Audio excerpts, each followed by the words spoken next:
So I feel like I'm piecing these little puzzles together at the last minute, very slowly. So let's put it out there, right? So our Prime Minister, Albo, he gets elected in 2022, and the first people he goes and sees is the President of France, Macron. And then, very soon after that, it's Zelensky. Like literally, very soon. And then he goes on to 2 funerals in that year. So that is Queen Elizabeth II and the Prime Minister of Japan. So those 2 last things I can totally understand. But the first 2, I think, why would those 2 be the first priorities in travel abroad?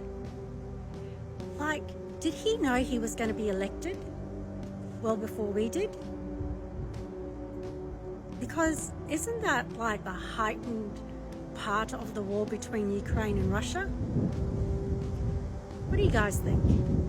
So in that first 6 months, Albanese spent just over $1.2 million in travel alone.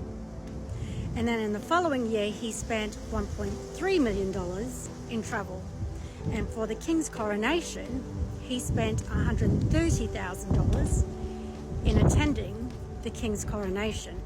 $93,000 of that was for accommodation and food. And then he goes on to say that his partner was entitled to $5,500 in expenses. Her ass already had a seat on a private jet. So, don't get me started. And then his minister, Michaela King, she spends over $500,000, as well as the resource minister, who spent over $400,000, all to which those fuckers never put their own hands in their pockets to pay for their food while travelling abroad. Now imagine if we all had that same opportunity. We get paid, but the government pays for our food and accommodation as well. Wouldn't that be nice? I'm getting pissed off at how much money he spent. So then he goes on to spend $172 million in PR to try and convince the Australian public that he's the right guy to elect next year in the coming election.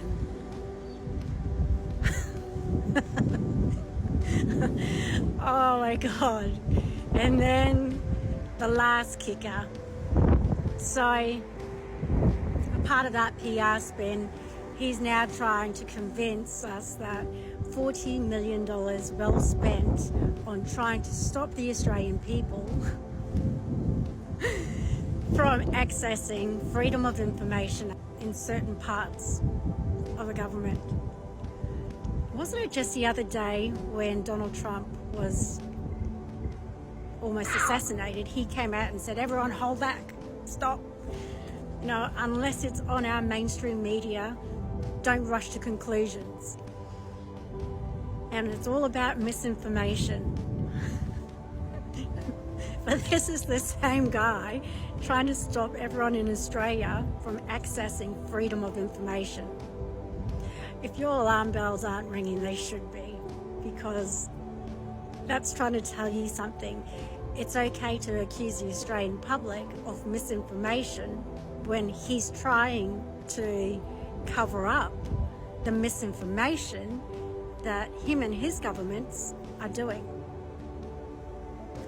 Listen, people, when you go and vote in the next election, stop voting for the same people. You owe them nothing. You really don't. It is our votes that matter. But after putting these little puzzles together just a few minutes ago about his immediate travel to France and Ukraine within weeks of becoming elected the Prime Minister, I think he knew he was going to become the Prime Minister well before the elections.